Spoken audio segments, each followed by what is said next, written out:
মুখ ভর্তি দাড়ি, পরে আছেন ক্যাপ, চোখে আবার রোদ চশমা। চেহারা ঠিকমতো বোঝা যাচ্ছে না। প্রথমবার দেখলে যে কারো মনে হবে এ যেন সাউথের কোনো হিরো, কিন্তু কিছুক্ষণ পর পরিষ্কার বোঝা যাবে তিনি ঢাকাই সিনেমার সুপারস্টার শাকিব খান। গেল ঈদুল আজহায় তুফান সিনেমার পর লোকচক্ষুর অন্তরালে ছিলেন শাকিব। এই সিনেমা নিয়ে দেশ বিদেশে মাতামাতি হয়, মুক্তির 1 মাসের মধ্যে ইন্ডাস্ট্রি হিট হয়ে ওঠে।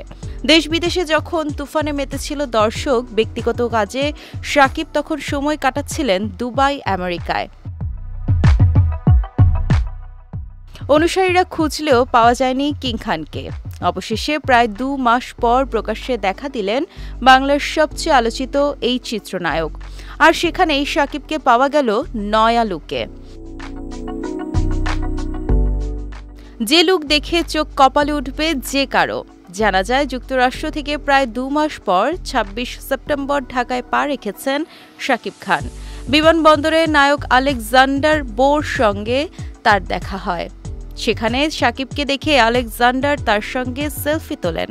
সেই সেলফিতেই শাকিবকে দেখা যায় এই নয়া লুকে। 250-টিরও বেশি ডিজাইন অপশন নিয়ে ওয়ালটন স্মার্ট ফ্রিজ, বোঝে আপনার প্রয়োজন।